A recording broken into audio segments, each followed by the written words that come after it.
Okay, good morning, everyone. My name is Teddy Odira from the International Society for Human Rights.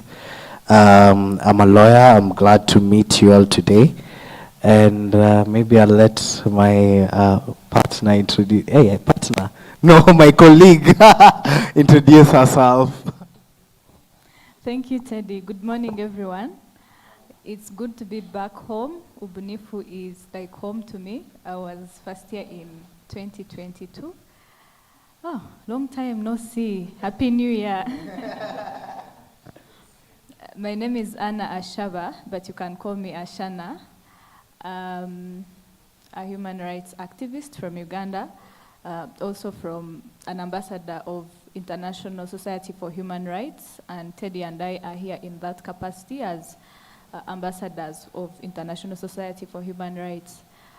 I am a teacher by training, but I also just finished my master's. I was doing in Israel. I was doing a master's in African Sustainable Communities. And I look forward to the conversation we're going to have today, being here before young creatives. We know that we are prone to being exploited. We do not usually get meaningful compensation for the work we do, and that's why we are here to talk about censorship, copyright infringement, and economic rights, and to understand what these concepts mean, how we can get the value for our art, for our work.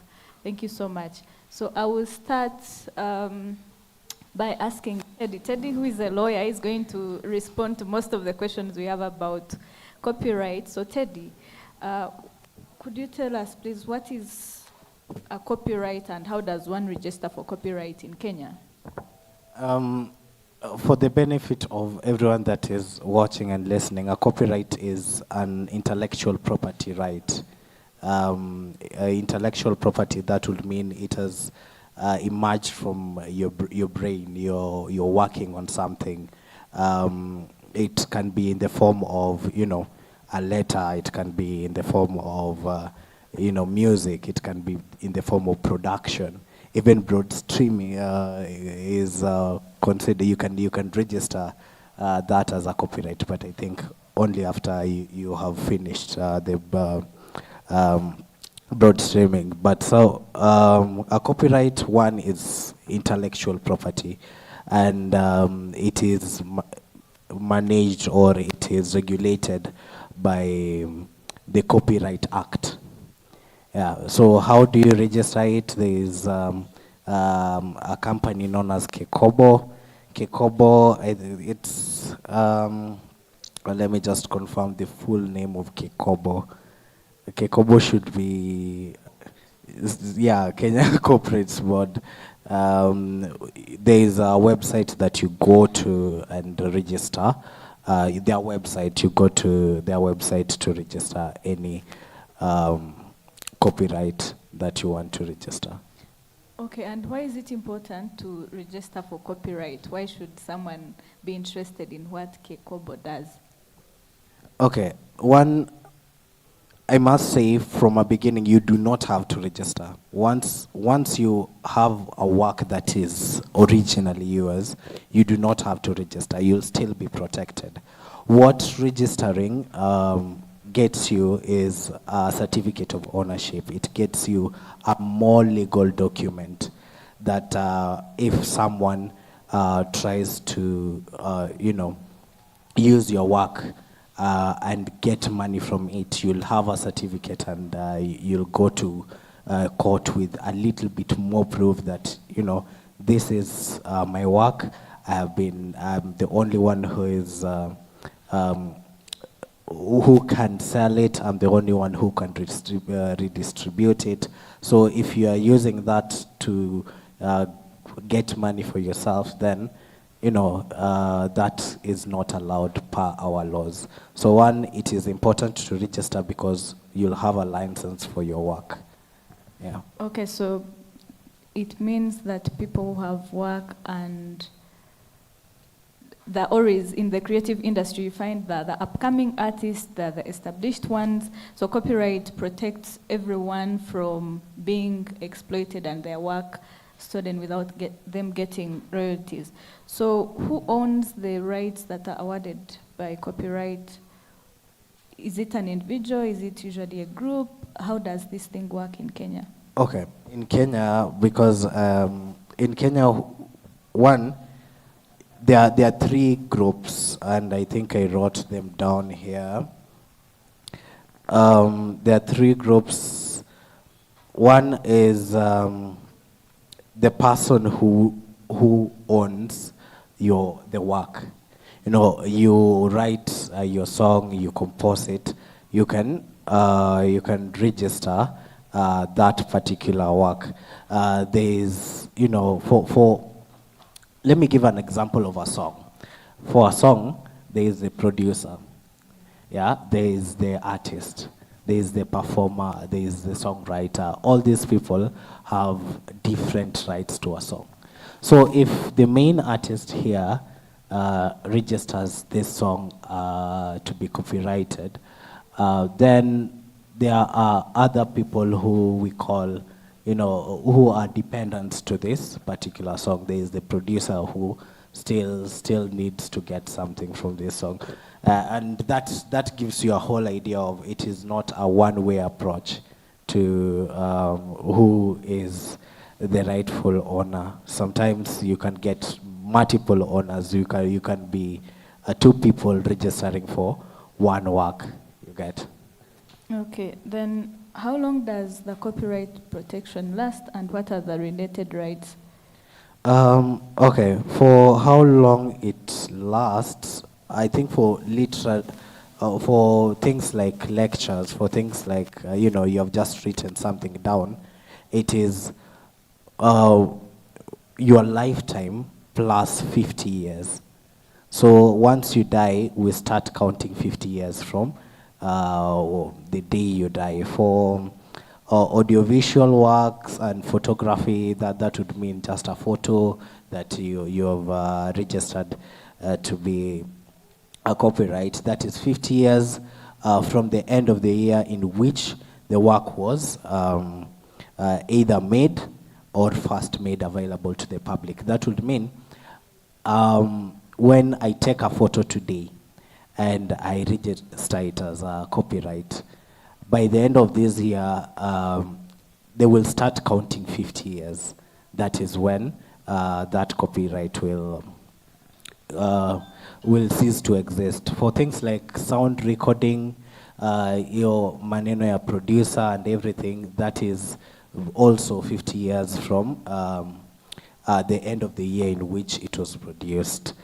Broadcast, also I think 50 years, and most of these things are your lifetime. If you're an artist, your lifetime plus 50 years, or if there are other related rights or other forms of copyright, it's 50 years from the end of the year in which it was made. Okay, then does this mean can that copyright be renewed by the person who manages the estate after the artist has died?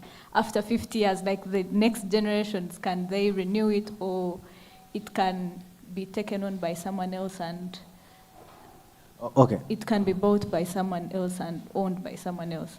Okay, so you know, in copyright there are two rights. There is your economic right and there is your moral right. Your economic right ends at that particular point, but your moral right, before I answer completely your question, your moral right will still remain with this copyright even after your death. You see, your moral right would include someone cannot use that particular work to maybe defame you and everything. So that remains. So after the end of the 50 years, you can still, as and if you're still alive, you can still, lodge a case into why you still want it to be copyright. But then in the music industry and in maybe other forms of industries, you see,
gain from their copyrighted material, like the royalties, for example. If a telecom company uses your work to do adverts, if radio stations use your work to do adverts or anything, who pays you the royalties? How do you collect them? Who is in charge? How much are you entitled to?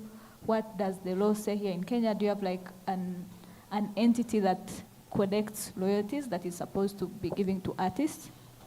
Yeah, interesting question. So one, the law provides for CMOs, and CMOs are registered by, I think, by Kekobo.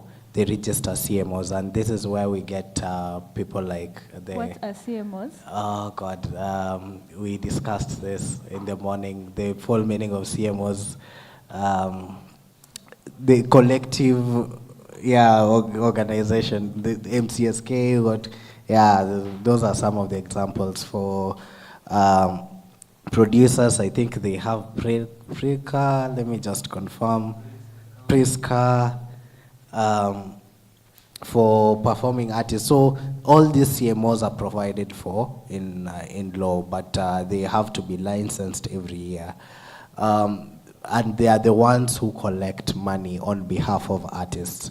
If your work is on TV, that TV station is supposed to pay the CMOs a certain amount of money.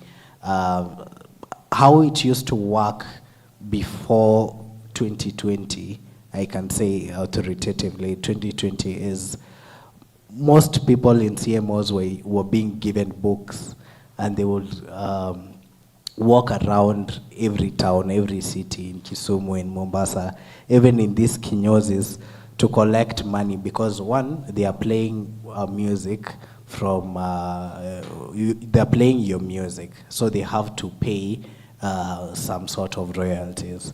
So what used to happen is these people never used to remit the money that they got to Kekobo. That was until I think there was a digital way of doing it, but still the whole collection burden still hits the CMOs to date. So what they do is collect that money, and first they do organization stuff. That would mean they pay their board members, they pay their lawyers, they pay everyone in the organization, and then the money that remains, and that is a huge problem that we have with organizations such as, you know, all the CMOs, be it the one with producers, be it with the one with musicians, is they collect this money, And then the board members have 5 board meetings per year. And each board meeting, they're paid in millions. And that is money that is supposed to go to musicians. So, and that is why even before 2020, even to date, you're still hearing our top artists are getting pennies, 2,000, 1,500 in royalties. Aren't CMOs paid or catered for by the government? Why do they have to use money that that is supposed to go to the artists? Because this begs the question on meaningful compensation. Do the artists get their worth of work for money? Do they get that compensation if the money goes to operational costs of the CMOs? Who is supposed to be paying the CMOs? What does the law say? Where is the protection for the artists? And I'm asking this in line with the paper you wrote about copyright and how musicians are not appreciated, how work is not appreciated, how compensation is usually not as meaningful as the value of the art out there. Yeah, unknown to many, most CMOs are private institutions. They are private institutions that register with a government company. So how they run, it is privately owned. They run as a private business. They only get license from the government. So that is part of the huge problem that we have. Of course, they are regulated by our laws and everything. So the board members must still be paid by this money, not by the government, but by the money that they collect from each and every individual in the country. Be it a DJ, be it ukienda, TV, be it everywhere. It is a private institution, and that money still is profit that must be paid. So do you think the creatives, the musicians, the artists, the DJs, do you think do they need these CMOs, or do they need to form their own organizations to make sure they get the meaningful compensation for their work? Because I've seen an artist receive 2,000 Kenyan shillings in royalties, and I'm like, no way, this is a big artist. How is he getting 2,000 after his work has been used like this? Okay, my answer to that would be CMOs are, we cannot eradicate CMOs at the moment. We cannot say that no, unless we through a parliament bill, we seek to remove some sections of one, I think it's the Copyright Act and everything. So one, we cannot do away with them as easily. Two, they claim to be representatives of the common musician, even at the level, the lowest musician who has no views. They claim that they have their rights. So what used to happen is, for me, I know I do not have any music out there, or I have just one song. I go and register with the MCSK, and then the mode of distributing the money would be, we get the money and distribute equally to all the artists. Whether you have views, whether you do not have views, whether you're famous as an artist. That used to happen up to around 2020, 2021. And then they realized this thing is not working. We need to have a more scientific approach. We need to have a more, if you are played more, you should be paid more kind of structure. One, for you to be paid again, you must register with any of the CMOs. Whether you're a producer, you have to register with the producer CMO. Whether you're a musician, you have to register with the MCSK. So they deal with the members who have registered only. Yeah, they deal with the members who have registered only. So even for the members who have registered, how are you getting compensated? A bigger conversation should be on One, cutting the cost of board members, cutting the cost of salaries, because they pay a lot of musicians' money in salaries, cutting a lot of costs up there so that we get more money here. After we get that money, what needs to happen is do a more scientific approach to redistributing this money. Give an artist like Bien, you know, Bien has been big in the country. Give him a little bit more money than, having a more standardized approach, which most artists who have now what we call blown up will not appreciate. That would not give artists the motivation, I think, from a personal perspective, to work hard and get more royalties. Okay, I think the reason we keep having conversations about copyright and compensation is, art is priceless. You can never get enough, you can never attach enough price to art because it takes a lot of creativity and time and energy and the passion to create it. So it's usually that price is to a point that even when we have CMOs that are originating all these things and trying to get people royalties, we still have these conflicts. So let's talk about censorship, which also is a big issue in the creative industry. It goes two ways. There is the censorship that comes from authorities, and then we have self-censorship. But I'm going to let Teddy first talk about the legal side of things, where censorship comes from, what it is, what could cause the government or education institutions to, to withdraw someone's work or stop circulation of someone's work. Then I will talk about self-censorship. Teddy. Yes. Yes. As an artist, if I'm not registered, sorry. My name is Olua. I'm an artist, so I have this burning question. As an artist, if I'm not registered with the MCSK, will they still collect my money? And once I'm registered, will they backtrack it to,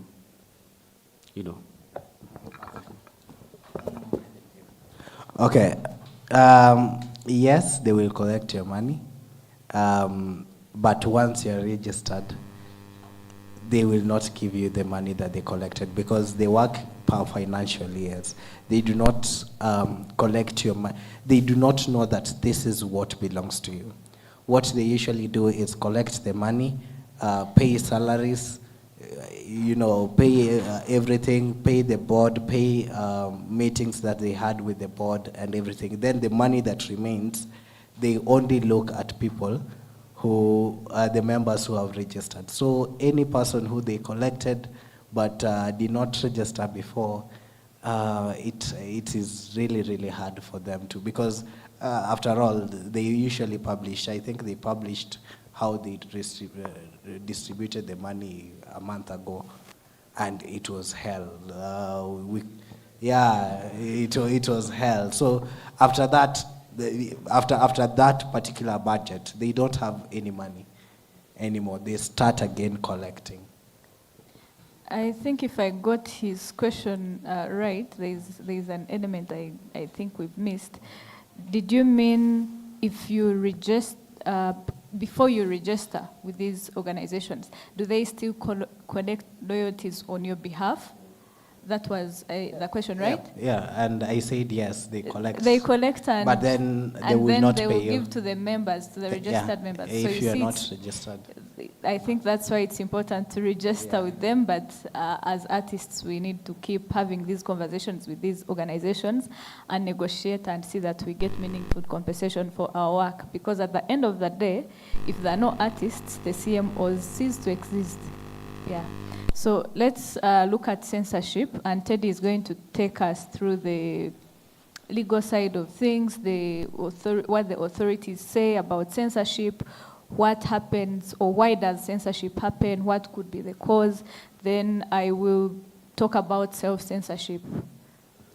Okay, thank you. So from the legal side, from even the Kenya Film Classification Board, they are mandated to, one, censor things that are even shown on TV, to rate certain films.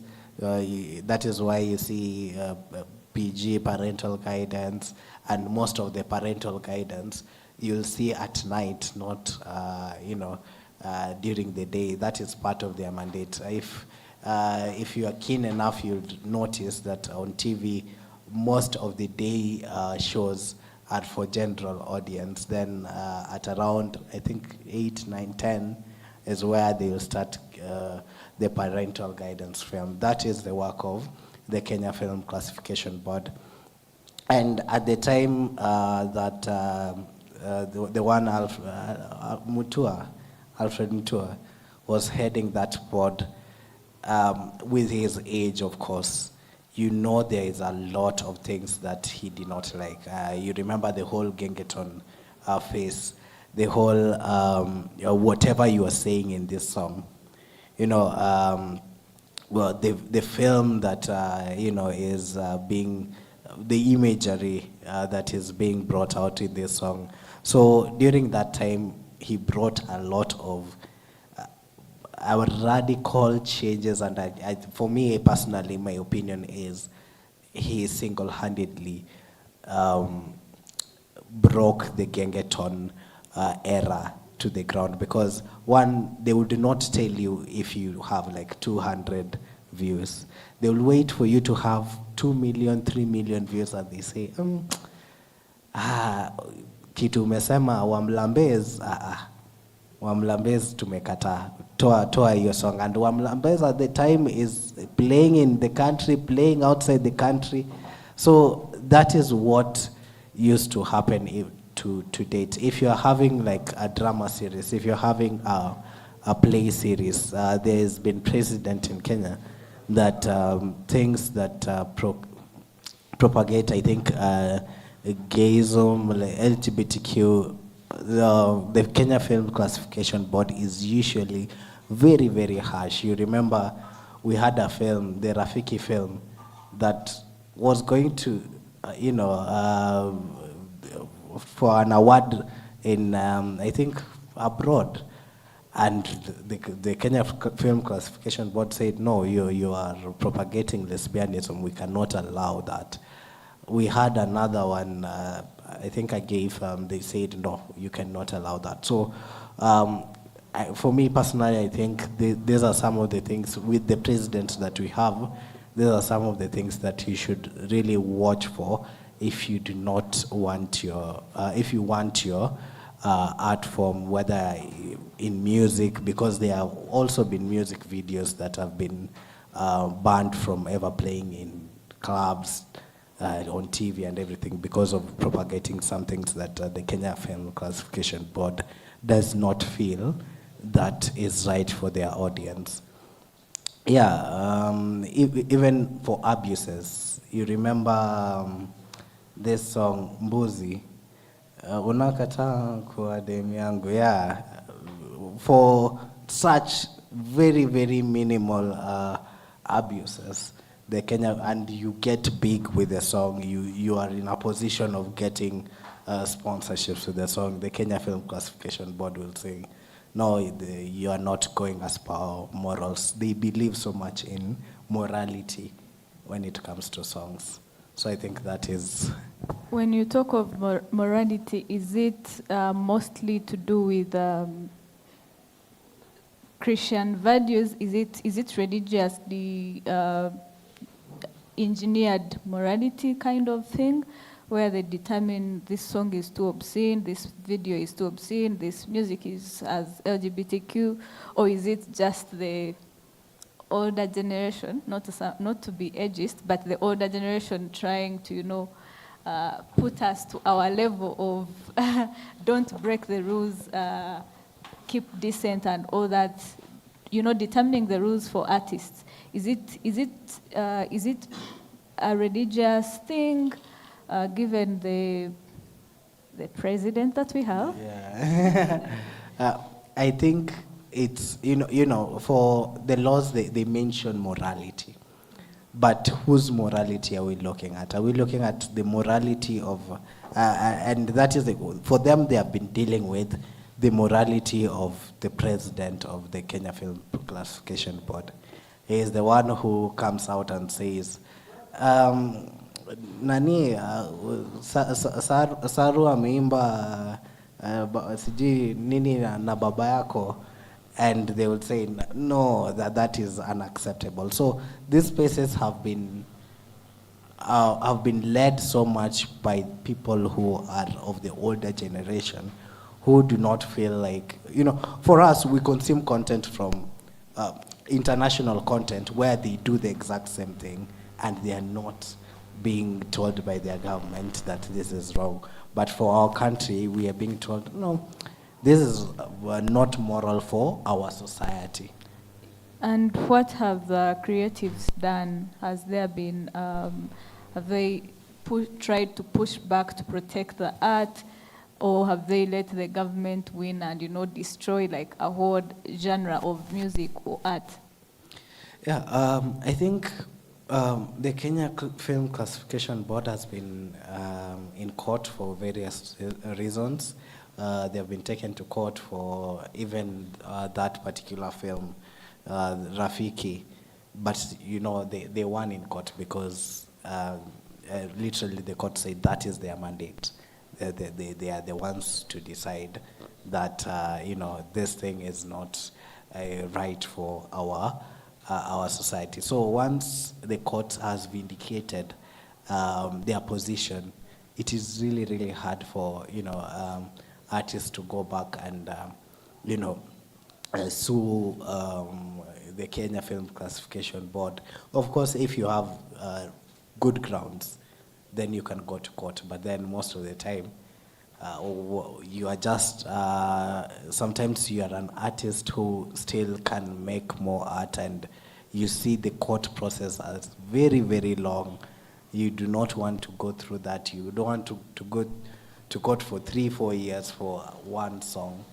So sometimes, that is the sad dynamic that we have.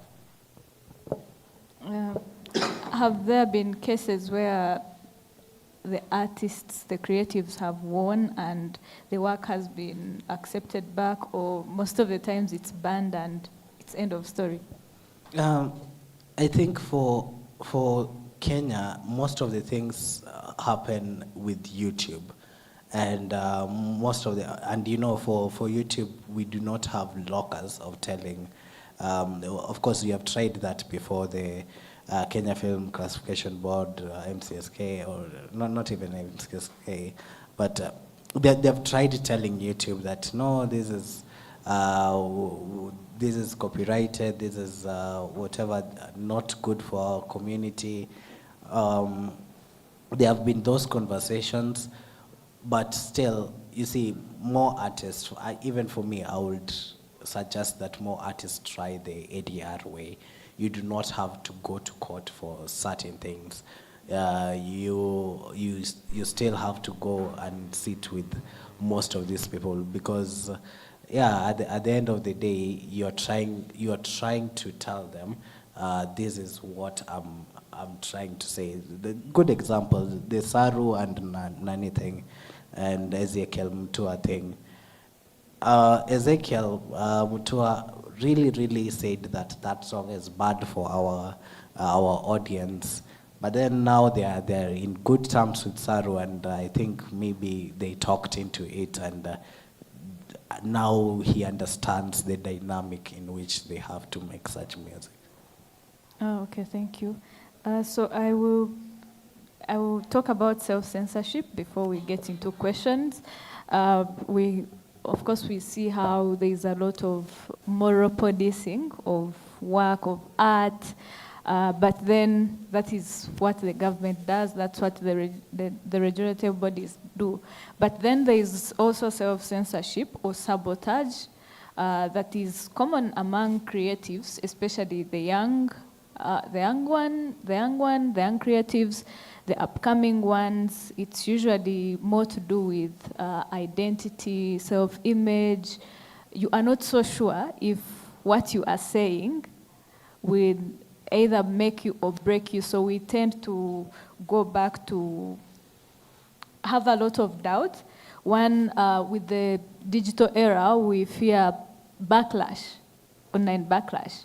That's one of the causes of self-censorship. You overthink stuff. You post something and maybe someone trolls you, and then you take that as too much backlash, and then you take a step back and you do not continue to push your art. Then sometimes we have esteem issues where we are relying on the online audience for validation, and when you don't get that, you just feel like, oh my God, I'm not good enough. You go back to your shed, and then audience conception, sometimes we are not so sure of what our audience is. And we think that what one or two people or two followers have said is what actually your work is all about. And that also keeps us in this moment of doubt, oh, I can't do this, oh, I'm not good enough, or I can't push this, which is actually not good, because when you understand your audience and when you know that with art comes from the heart most of the times, when you are patient with yourself and you keep improving, whether you get backlash or not, whether you get validation or not, I think it gets better with time. I'll give an example of myself. I did, in 2021, I did a poem. I said I wanted to be Museveni's side chick. Museveni is our president. And when I had been writing and sharing my work online, but it was just something I was doing as a hobby. I had not seen it in line of, I can actually make money out of my writing. I used to do it for fun, but then that poem went viral, and it got me a lot of trouble as well. But then I understood that, oh, there's a certain audience I speak to. There are certain, because I'm an activist, I'm a social political activist, and I usually make a lot of comments on politics. So I realized, oh, actually there is an audience for that. People are not just scrolling through the internet for things. They follow this, and I understood what it means to have, to know the target audience and to do work just for that. Your audience could be you could have just one top fan. You could have 2 or 3 people who believe in your work. So you don't have to censor yourself. Sometimes you get backlash. Of course, I got people who are telling me, no, you're trading, this is a dangerous path, maybe you should go and apologize, you see you're living like a fugitive and stuff like that. But when you understand the audience and the work you are doing, I think it usually helps to overcome that self-censorship, which is very common in this digital era. People are, most of the times, the people that really come to the internet to troll, that is how they would feel good about themselves. So you post your art, you've done your nice graffiti somewhere, and you're trying to share it, and someone will just tell you, oh, this one, even my grandmother can do something better than that, and you feel so down. And you take down the post, or you go back to your shed. So as young creatives, I think as we navigate all the politically motivated censorship, we also need to work on our esteem issues and see that we are not the ones who are suppressing our art. We are the ones who are pushing it, and then be ready to fight back when the censorship comes from whatever board or authority is in charge. I don't know if there is anyone with a question before we get into the economic rights and the meaningful compensation and how to navigate that as well. In terms of censorship, so how do you know that you are crossing the red line, or you just do it and consequences but die? How do you know you've crossed the red line? In the first place, who sets that red line?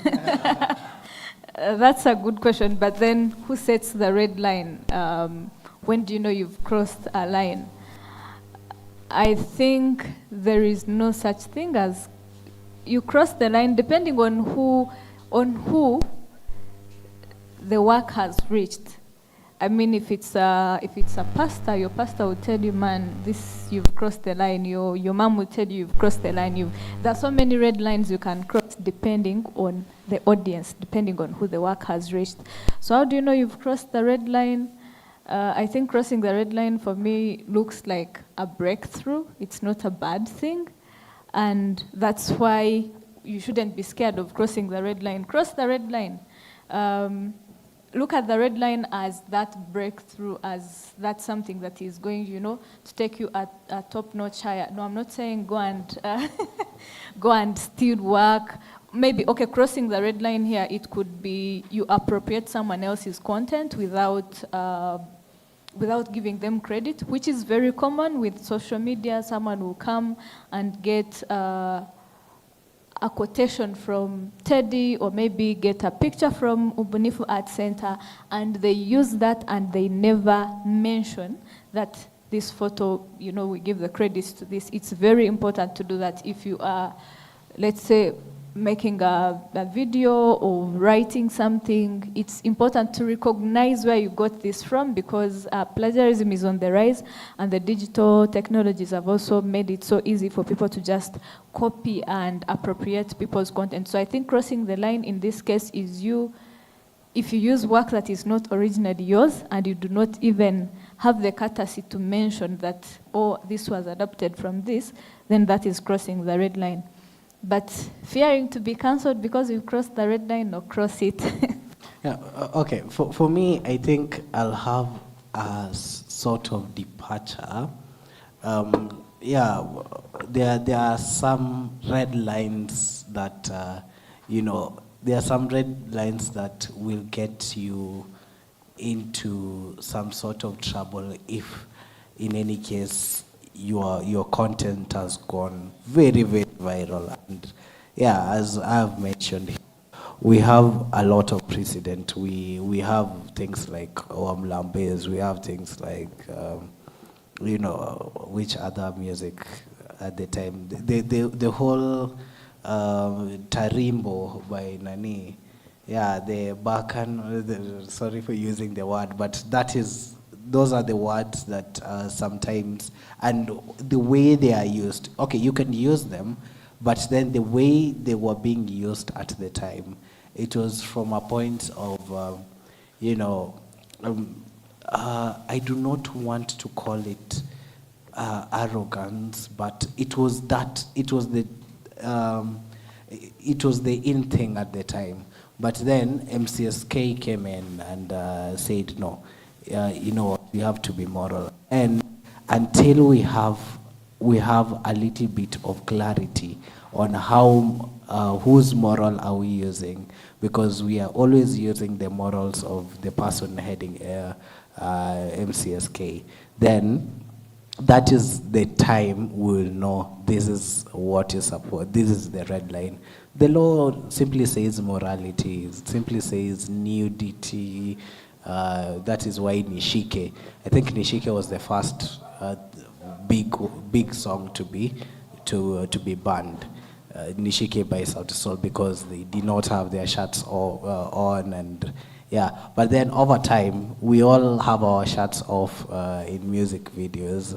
So most of the time, we accept some of these things as we go on. But then, yeah, I think that will be the answer.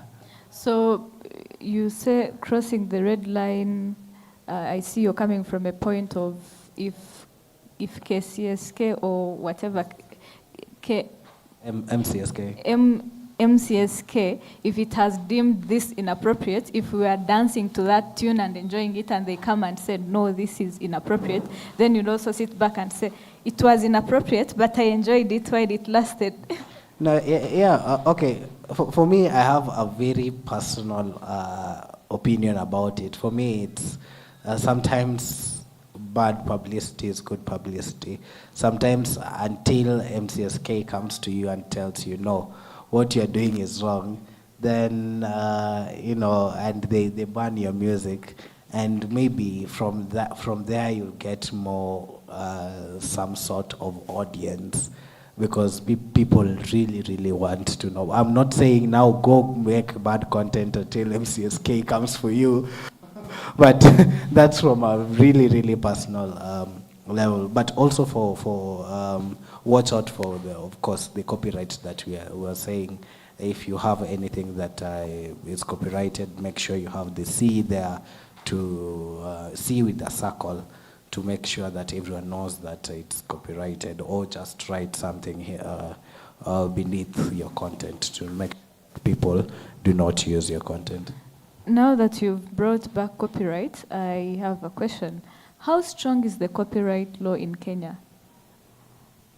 How strong is our copyright laws? I think our copyright laws are really strong. I would like to believe on a scale of 1 to 10, I'll give them maybe a 7, 8. Because once you lodge, once you have that certificate from the organization, and that is why these other films, the ones that are being taken by Netflix and everything, they are very strong because they are copyrighted. They have the certificate. So that is a legal document that can be used in court.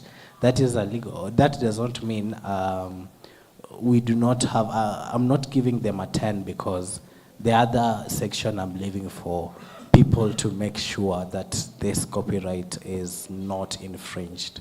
It's maybe mostly the duties for you to identify that, no, this is what is going on with my copyrighted work, and I will lodge a case and I have a certificate to prove it, and so I can go to court and I have an upper hand because of the certificate. Oh. Okay, I've got one question to you, Teddy.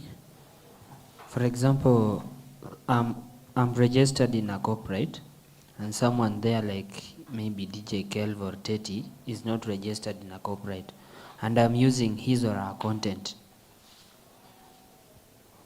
When he goes to court, will he get justice? Because he's not registered in a corporate, but I've used his content, and he has gone to court. Will he be assisted? Sorry, to understand your question, you're saying if I own my own like corporate business, and I have my work, then someone else in the company uses my work. Is that the question? Okay. One, I would say it depends. It depends on the kind of relationship that you have with the owner of your corporate. Most of the time, some of the time, these things are written in the contract that you enter with, either orally or just written in the contract that if you're in this business, any work that is being done in this business belongs to me, or we are sharing it equally.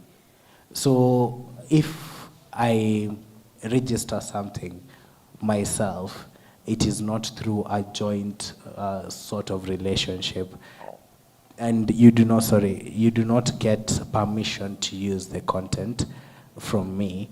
Most of the time, that is something that can be argued in court. But then, for me, really, it depends on the dynamic. It depends on your contract in the beginning. Depends on your relationship, how that particular thing was made. Were you part of it, and everything? So, yeah, that would be my answer.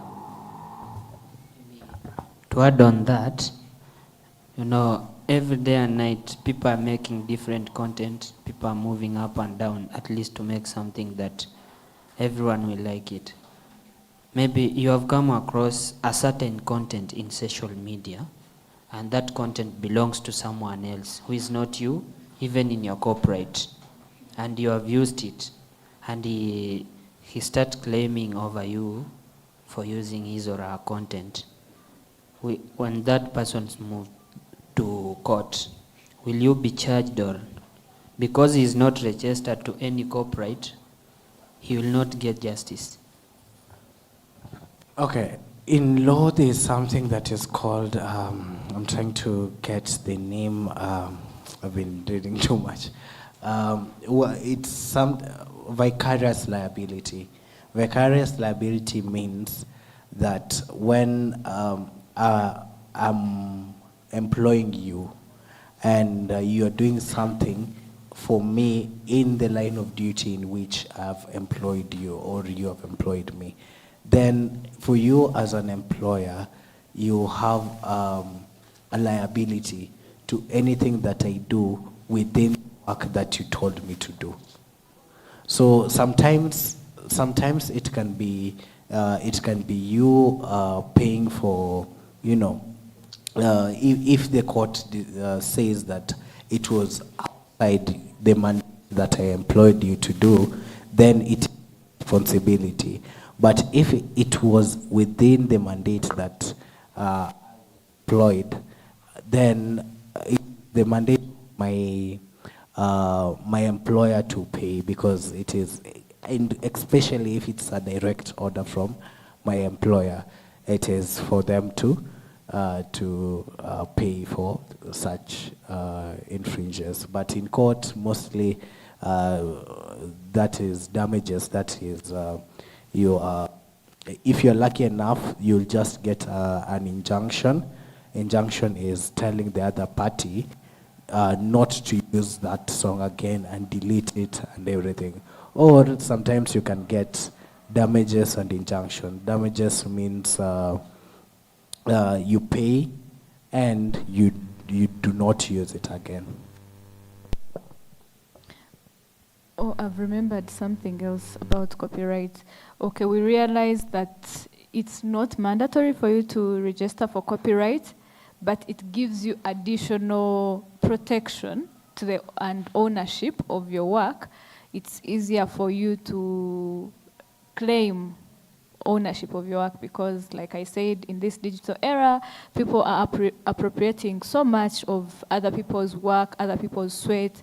Of course, there are platforms that are so unavoidable, like TikTok, where you find you can use someone else's voice and stuff. But it's easy to identify that this is, you know, you're dancing to a sound or a song from so and so. That is quite easy. But like an artist, you have your song, you have your piece of art. I think it's important to register for copyright because it gives you additional security. Now the question to Teddy here about copyright is, now that we know why it's important to register and the additional security it brings, how costly is the process and how long does it take for someone to get the copyright? Yeah, all I know, there are fees. It is not standard fees, and it changes most of the time per year. I've not checked the most recent fees that are supposed to be paid. It can change. That is what the Act says. But then also they are different for different things. For artwork, it's different. For music, it's different. So one, it depends on what you want to register as a copyright, and then it just depends on the time because the institution can change the prices. Yeah. Okay, thank you. Does any other person have a question on copyright? Can you register an idea?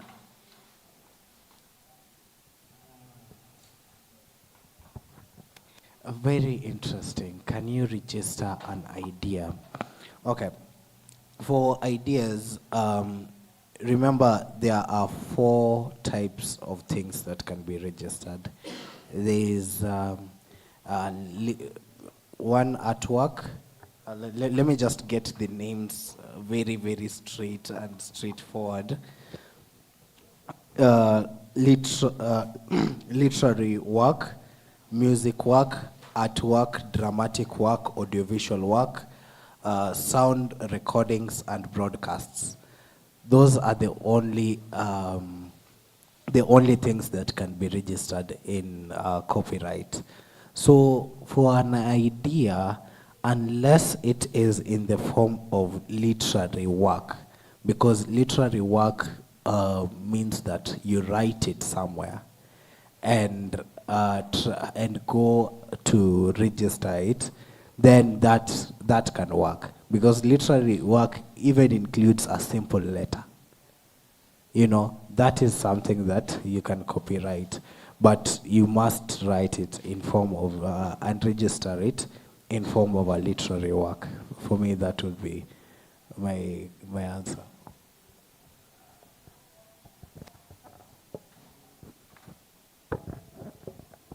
And also, just to respond to his question also, in addition to what you said,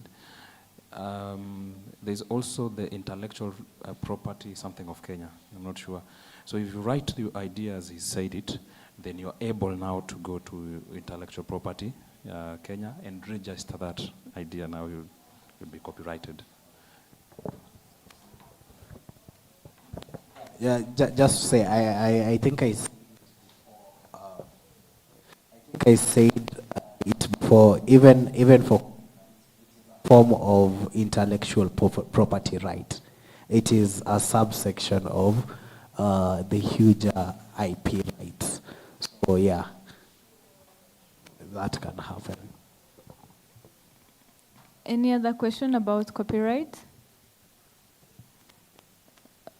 Okay, let's go to economic rights and mostly talk about meaningful compensation and bargaining power of creatives. I don't know if any of you has ever been promised to do, like someone approaches you, a brand or an individual, they want to give you work and they are promising to pay you in exposure. You know, I'll give you a mention on my page, or you will be able to meet your favorite artist, or you'll be able to have some lunch. Have you encountered such, where someone wants to pay you in exposure? And what has been your response? Do you accept to be paid in exposure, or do you bargain for what your work is worth?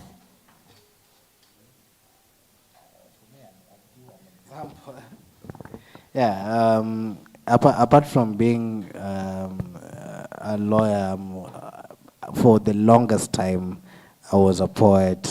Still, I do a little bit of poetry, and most of the time for our space, being that it does not have that much money coming with it, it has not been widely accepted. It is something that comes a lot in that space. You get, and for even some gigs in Kenya National Theatre, every Thursday, I think there's poetry after lunch. You go, and it is for a good cause. It's poets just go and do their thing. After that, they're given lunch. You go home. Very fun experience. But then they do not get money from that. But there are other places where you go, there is a lot of money, and they are not giving you the money, and sometimes there is budget for artists, and you just question why, and they're saying, exposure. Thank you, Teddy. So I have also encountered it a lot. Someone says, I want you to write me a concept on this and that, and then compensation, they want to pay you in exposure. I'll give you a mention on my page. You know, I have a big following. Or I will make sure you meet so and so. But as creatives, as artists, I think it's important to put a price to our work, and also make sure that the work is good and authentic, stay authentic, and then put a price to it, because exposure does not pay bills, exposure does not buy you internet, exposure does not buy food. I mean, it's not wrong to get the exposure.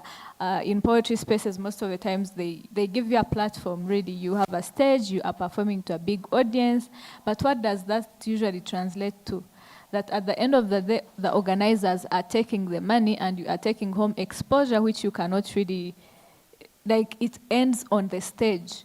So to get meaningful compensation for our work, one, know how to cost your work. You know the cost of production, the time and all that you've put in to make a piece of work. So you can always put a price and then bargain, because you keep doing things for exposure, you'll be known as someone who wants the exposure, so they will just be bringing you more exposure as other few people keep progressing and you wonder, oh, Teddy and I are in the same poetry circles, but why is he doing a little bit much more than I am?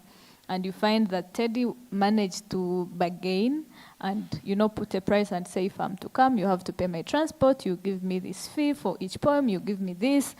And they have negotiated because the funds are there, the organizers know this.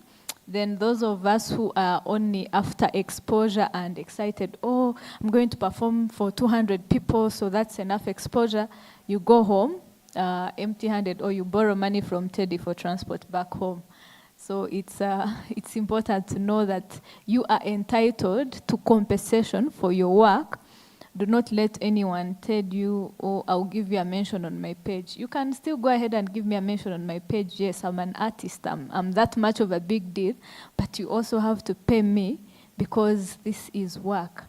I think as creatives, we need to appreciate the work we do and also put a price to it. Yes, Calvin, you had a question?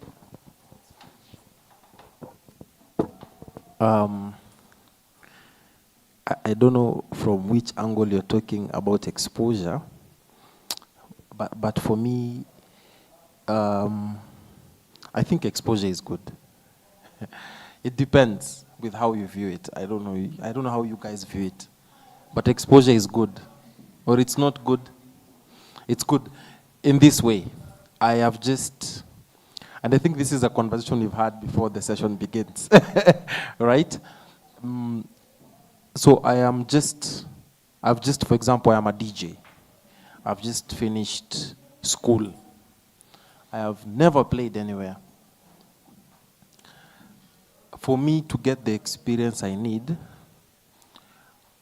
to find someone who's willing to hold my hand and give me opportunities to learn on the job.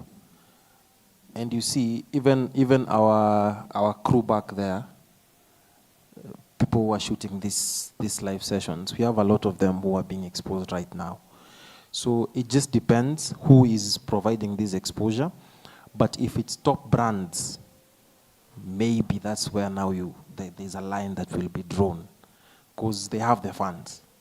But it depends with how you look at it. That's my opinion on the exposure. Because if, for example, me, you cannot call me for exposure now, right? But at some point, I remember, I can't give someone exposure, right?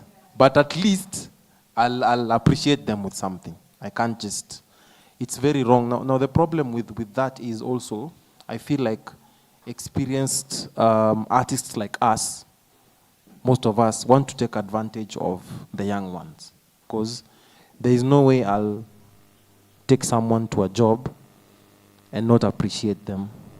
You understand? If I'm being paid, I need to also appreciate them so that they know that this work pays. You understand?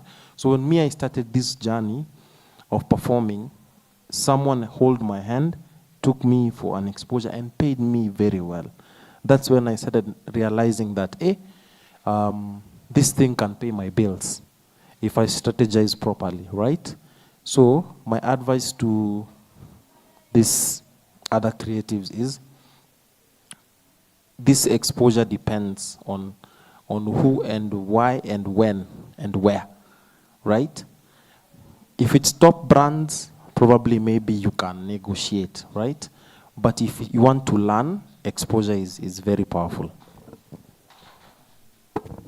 Thank you, Kelvin. I think you partly answered your question, but then I will still go back to it. Exposure, there is nothing wrong with exposure. We all need it.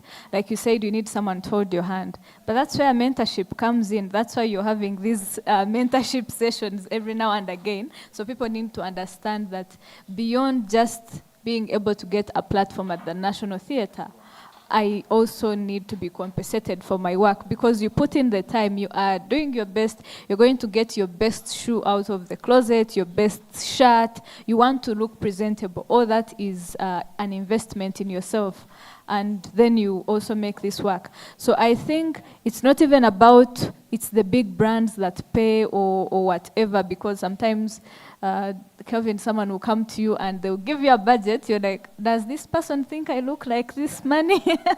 Do they believe in me that much? So I think when someone is giving you exposure, because like you've mentioned, already established creatives usually exploit the upcoming ones in the name of giving them exposure. So I think you shouldn't shy away from asking if there's a certain budget they're working with, if they could, give you transport, or if there's just something to show that they appreciate your work. Because, if you keep doing things for exposure, at the end of the day, you realize you get discouraged. That's why you even start to censor yourself. You're like, maybe I'm in the wrong space. You doubt if you are meant for this. And yet you find you could be doing some great work, but because you are not getting meaningful compensation, you are not being appreciated the way you should, you take a step back. And yeah, exposure is good because that is where you get referrals. But imagine if you're known as someone who just, you love the stage so much, you love to perform, you love to exhibit your work, but it ends there, you never get compensated.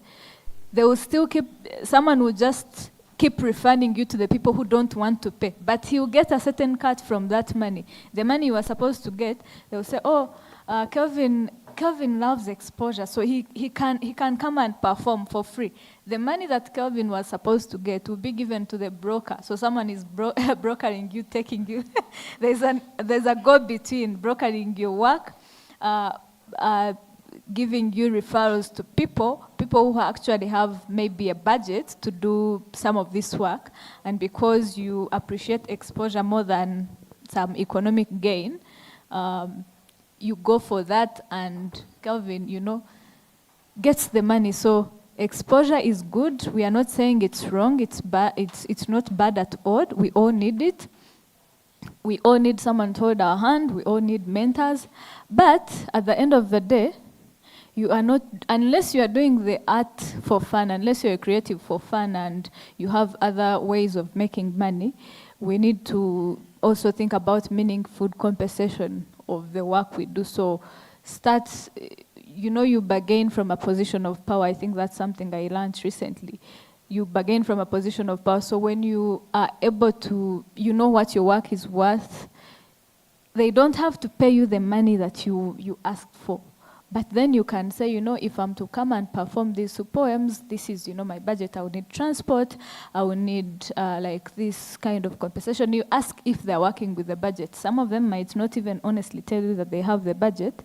But there is nothing wrong with asking. Don't assume that exposure is enough. It is good, but it is not good enough.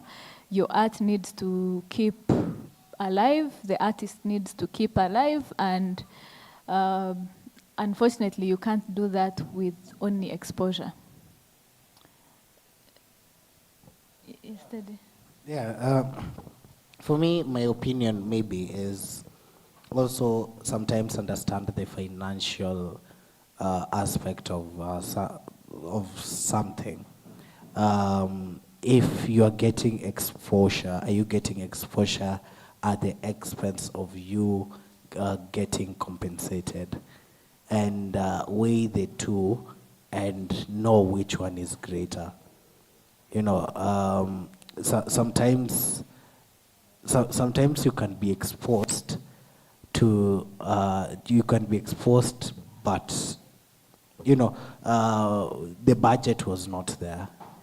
You get, and you're like, okay, I still need people to kind of resonate with my work. And if honestly, and they are very, very, you're certain they're honest, there was no budget. Things like, you see, the poetry after lunch that I was telling you about, honestly, they there's do not. Lunch. There's lunch. There is a company, there is a hotel that has said, okay, we are providing food for you every Thursday. And that is the only sort of compensation that you get. Most of the time when I was in campus first year, most of the time I do not have money. Every Thursday, I walk to Kenya National Theatre, do my stuff, get lunch, and go back to school. So that was the kind of one exposure, because sometimes they have a big audience. Yeah. The kind of exposure, and I'm sure they are not getting any kind of, and if they are getting money, sometimes they will call people to perform and they compensate them. Yeah, so sometimes you just need to understand the money dynamic that gets into art. Some people during the budget making process, they really cut on entertainment, and some people really give a generous amount for entertainment. So it is one, you knowing your worth, two, knowing where you are as an artist, where if you need it, you don't, three, knowing the financial aspect of whatever you're going to do. Yeah, that's right. Like you said, the poetry after lunch, I went there for the food. It's an interesting one. But like you've said, when they get money, they usually get people to perform and they pay them. So the thing about exposure is not bad, but you have to ask. That is where your power comes in, your bargaining power. You have to ask if there is a possibility of you being compensated. Are they going to give you your transport back? Is there any other event where you can perform at a price? Because, people cut budgets for entertainment, but they never cut entertainment out of their programs. So that shows you that there is value in art, there is value in creativity. It's up to the artists, it's up to the creatives to actually assert that power and say, hey, if you are not paying me, then if you cut the budget for entertainment, then cut me out of the program. Don't bring me in. Of course, we are operating in hard economic times. We also have to be realistic. I'm not telling you to come and say, oh, Ashana, I need 200,000 to perform at this event. You have to be realistic with the art you are doing. But attach a price, because you put in a lot of money and time and effort to create these pieces of work, to make that song, to make that graffiti. Unless it's at a charity event where you're going to do it for free, I think other times it's good to ask and know that yes, the only form of compensation I'm getting from here is lunch, or it's transport, or it's this. People actually start to take you seriously. They say, oh, so this person knows the price of their work, so it means they're going to do even much better work.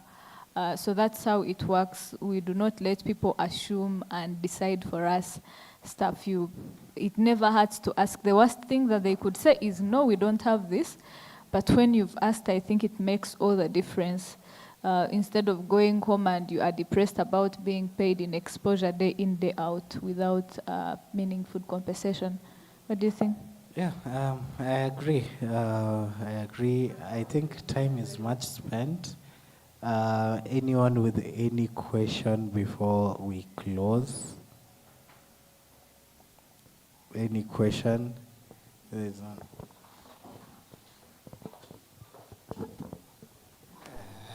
And if I ask, if you have bargained and later they decide not to pay you, what can you do? Sorry? If you have bargained and negotiated and they ask that they shall pay you, then later you go, then they refuse, what shall you do? Okay, so from a very legal perspective, that is a contract. An oral contract is still a contract. If we have agreed right now that if you say I give you an offer and you refuse, you give me a counter offer, and then I agree that I'm going to pay you let's put a blanket figure, 50,000, and I do not pay you this 50,000, legally it can be instituted because one, we had made an agreement that I am only providing these services if you pay me this particular amount. But of course, for me, I'm arguing from a mediation kind of way because I'm a professional mediator. From an ADR perspective, sometimes it's good just to have someone talk it out, say that we agreed this, please pay me this, because one, it is a contract nonetheless.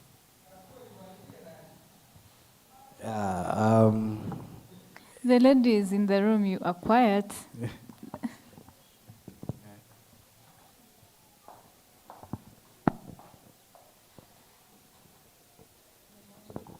Hi, I'm Sony. So if one has copy your art, can you sue him or her?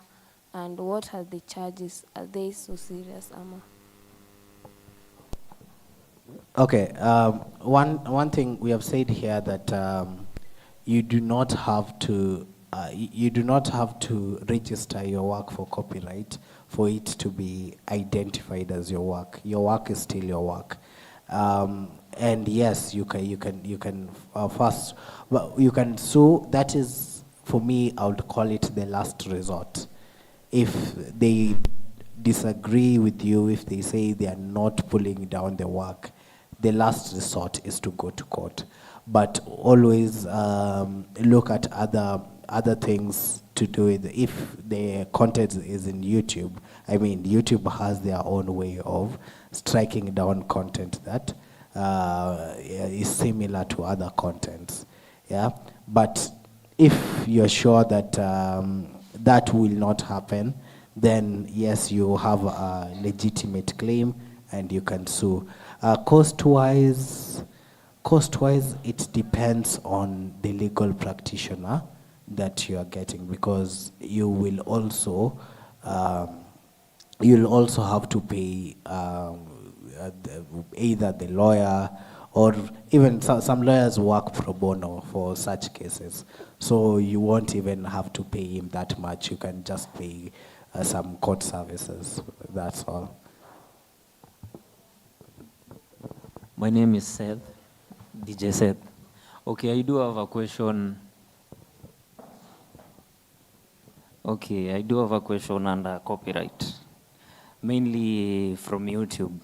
You see, like us DJs, we do have contents. We don't have our music, but you get a certain artist wants to sue you for using his music, but we do not have ours.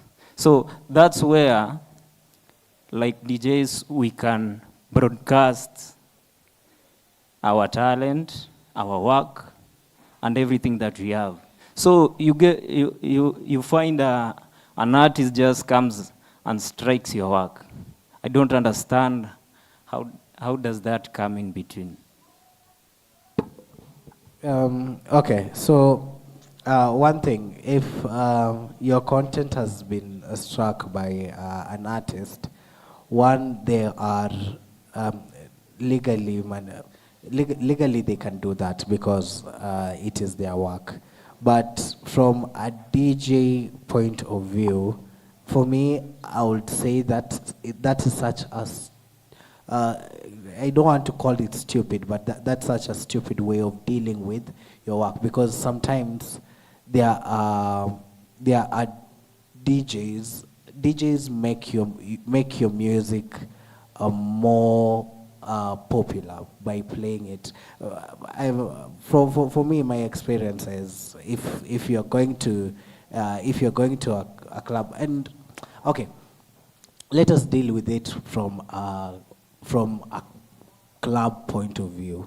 You're going, from a club point of view, you're going to DJ in a club. For you as a DJ, you have to pay some money to those CMOs that we talked about. So legally, you're mandated to, you can use this music because you already paid for that music. So if you paid for CMOs, that would mean the money that you paid to the CMO will go back to the artist in such a way that they cannot strike it back for copyright. If they strike it back, you say, no, I have paid you, you will get compensation for this song via MCSK. You get? So that is from that angle. For the YouTube angle, it is very difficult because, you see, YouTube is not a Kenyan company. And most of the time, we get, it's really, really hard for the Kenyan government to govern whatever is showing on YouTube. Yeah, and even their laws, it's hard for us to go and tell YouTube, these are our laws, these are what you should follow. But for artists, yeah, artists and DJs for the longest time have the best of relationships because they need each other for the industry to grow. Yeah, for me, it's sort of a stupid move, but from a legal perspective, if you have already paid through the CMOs, they should not do that.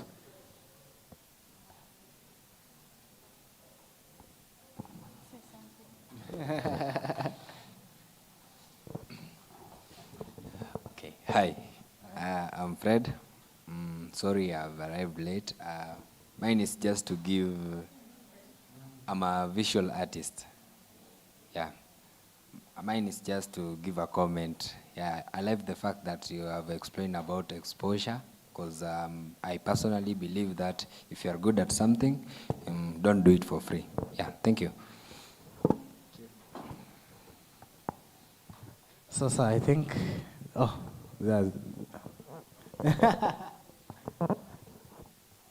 Yeah, hi. Mimi naitwa Miguel. I'm a DJ, ubunifu at center. Na mine is just to say, to give appreciation for the mentorship. Yes, nothing else. Thank you.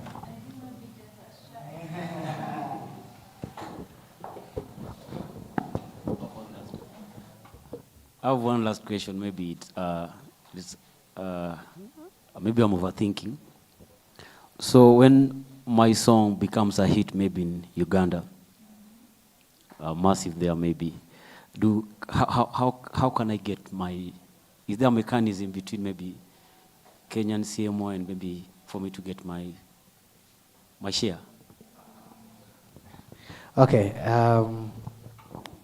That is a very interesting question because one that would mean I've not seen the MCSK. You know, our laws are our laws. The Ugandan laws are the Ugandan laws, and sometimes when you're dealing with a different country, you're dealing with different laws. So it depends on the laws there. Whether they are playing you on TV. If they are playing you on TV, then you know the money that they get still has to.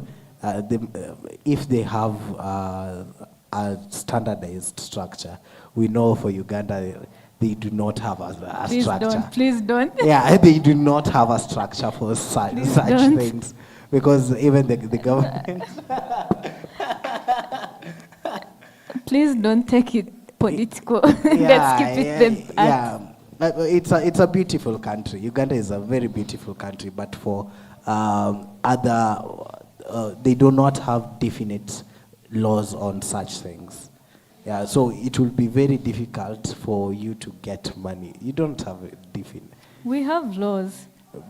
But are they? It's okay. It's the same for our country. It's very flawed.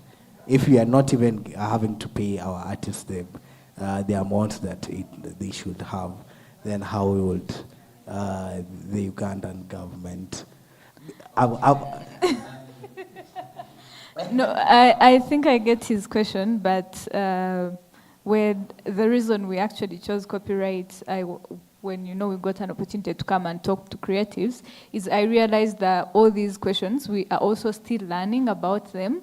I got interested in this because in Uganda I've seen also artists are fighting to see that we get a definite copyright law so that they get meaningful compensation, because most of the times the royalties they get paid, which actually only go to the already established big artists, it's usually miserable. And but of course, it's a lot of politics. So I don't know how it works. If your song becomes a hit and it crosses over to Uganda and they're playing it on TV and on radio, I don't know if the organizations in charge of collecting the royalties are supposed to pay you. I really don't know how that network works, but it's something I'm looking forward to learning more about. Yeah, but Teddy, we have laws. I think we can research on that and give you a definite answer. I think we do not have a definite answer. It's a good point to reflect on, and we Yeah. are going to. It's a take home for us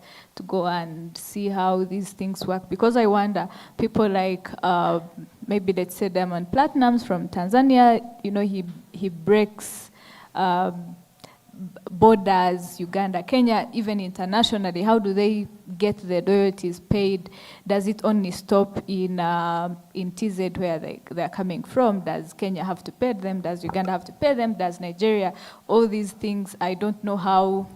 It's a good thing to explore, that whole network and how it works. Yeah. But my best guess would be, if we know that we are playing an artist from Tanzania, then the royalties that will be picked will have some royalties go to the body that is in charge of distributing money in Tanzania. Some royalties that will be picked. If we are playing, let's say, an artist from Uganda, some money from the royalties picked would go to that body so that it gets distributed from their country. That is my best case. I'm not saying it is the position, but that is how I think I envision it working. Do you have any other question? Okay.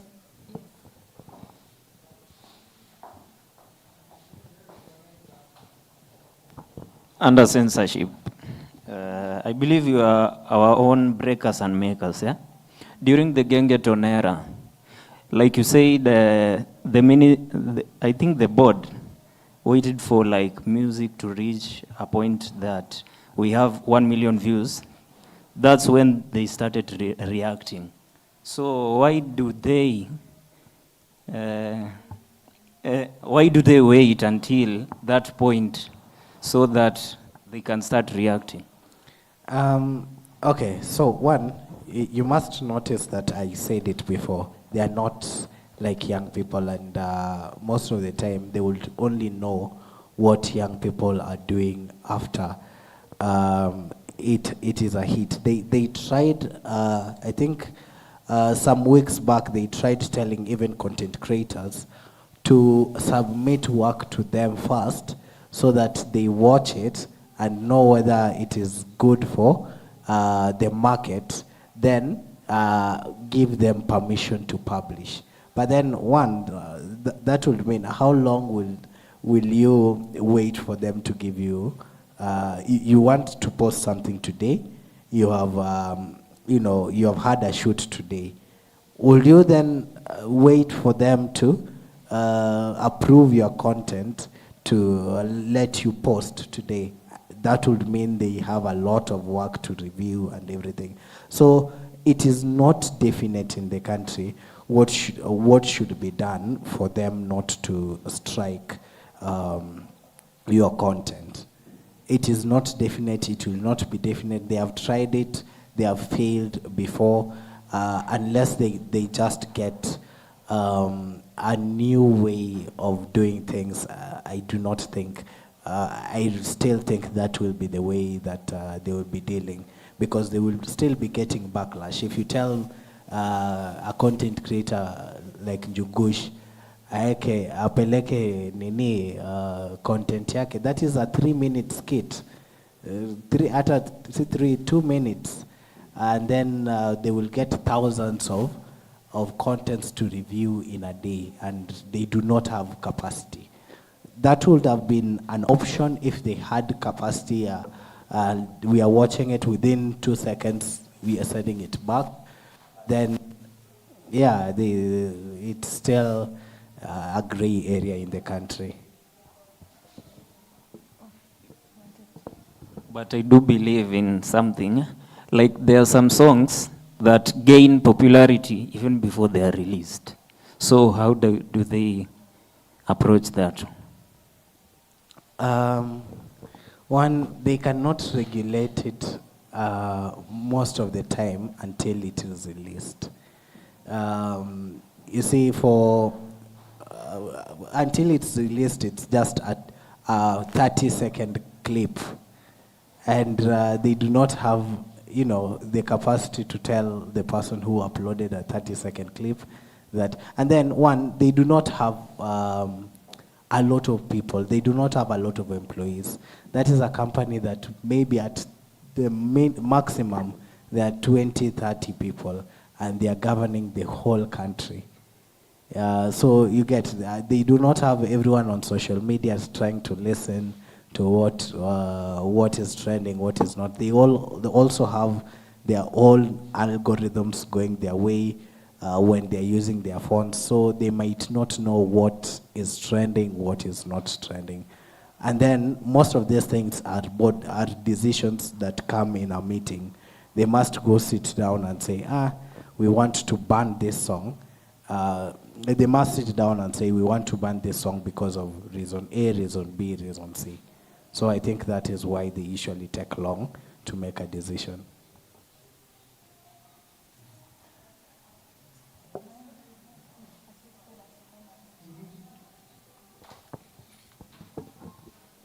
Hey guys, I'm Joseph Maxwell. I'm a newcomer and I'm an act. Who bring me here is my friend Elu. He told me that come and see what I'm doing, cause he's just my best friend. I just like him that way. So he told me that come and see what I'm doing. Yeah, it's doing better. But I'm great to see this. It's my first lesson and I like to join the group.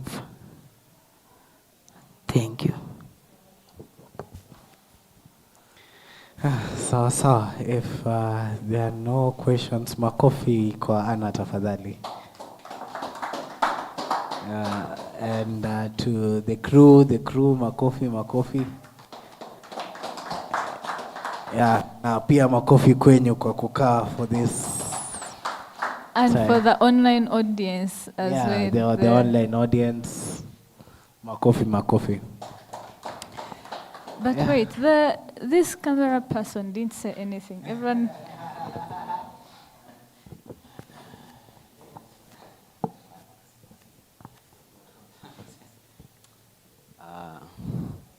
Mimi nashukuru mmekuja, tumeongelea vitu mingi sana sikuwa najua. Story ya copyright yenyewe kuna part watu wanatumia vitu za watu kuinje. So at least leo nimejua kucheza na story ya copyright. Shukran. Sawa, shukran, asante sana. Tumemaliza. Yeah, I think we don't have any questions. At least, okay, can someone tell us what is there something new you've learned from this session? Was it helpful? It's time to give us feedback and chase us.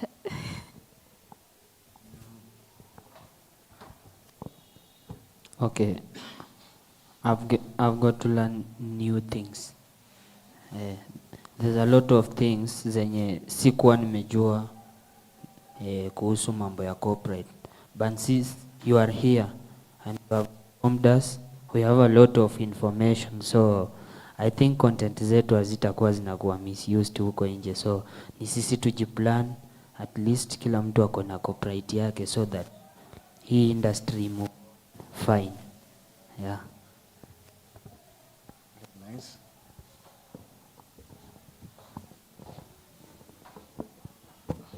My name is Billy. I'm a DJ, the maker, the DJ. What I can say is that today I've learned something about copyright. Nimekuwa nikisikia tu copyright mara kuna mtu amesu, but at least I have something about copyright. So when I'm going out here, I'll be able to humble myself. Thank you.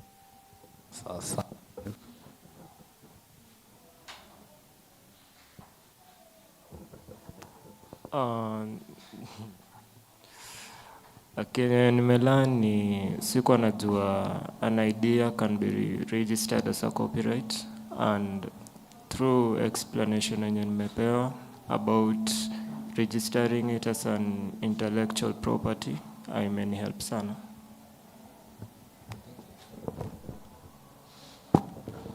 Okay, mi ni request. Naomba mkam tena. Juu kuna vitu nadai kuwauliza. Sawa, tukipata nafasi tutakuja tena na tena.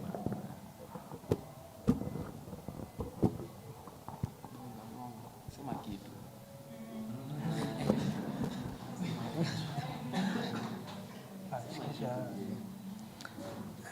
Hi, I'm Teti. Kenya nimelearn leo ni sikuwa nashikanisha hizi vitu za copyright, lakini sasa nimepata hata ka idea. Sasa hata nikipiga picha nitashughulikia hiyo.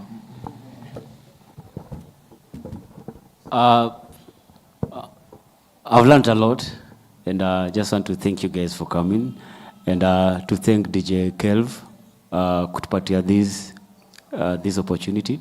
Actually, I came here for a different thing, but then nikapata hapa, so I just want to say thank you, and I've learned a lot, and I can't wait to see you next time, and also to get that question that I asked about crossing border. Yeah. Thank you so much for that feedback. Teddy, right? Teddy, you need to be marking your photos so that someone else does not take credit for them. So we've come to the end of the session. It was nice to be here, and we'll come again and again. If you invite us, we'll be coming back. So we are going to hand over to Kelvin to close this.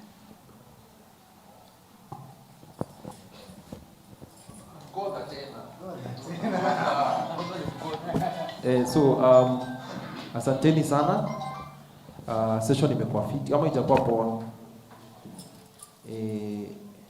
Wacha niulize swali. Hii session wewe haikusaidii? Bill, una feel haikusaidii? Miguel, kwa sawa? Nyinyi maboys, inawasaidia ama iwasaidii? Yeah? So tuache jokes manze. Sawa. Si tunataka wageni walifika 9:45. Sawa, that's how serious they were. Si ni kweli? Of course najua sometimes sisi tuchelewa nini, but haikuangi kupenda kwetu, but by 10 kwa fika tu hapa. Si ndio? Interact na our guests. You never know. Si ni kweli? Ni watu wasikutanangi, lakini wasikutana. So we serious na hizi sessions. Tuko pamoja. Sisi tunaleta serious people. Kama hizi sessions zote, I think Pullman amekuwa hizi sessions zote. I don't think let watu akafani hapa. Ndio? Use this one. I don't think tumeleta wase wanakafani fani hapa. Tumetry kuleta wase serious na wase tunaweza have a conversation na tunaweza learn. Hata pia mimi nimelearn. Huyu pia ni OG na amelearn something. Unaona, as much as sisi ni older than you guys, I'm older than this Gen Zs. Norman pia is not a Gen Z, but Norman amelearn kitu ama. We always learn. So tukileta hizi sessions, fika hapa mapema. Ama? Ndo tupangane fiti. But thank you so much, Anna and Odira, for coming to this session. We of course definitely will invite you guys again to see how we can continue collaborating and educating other people.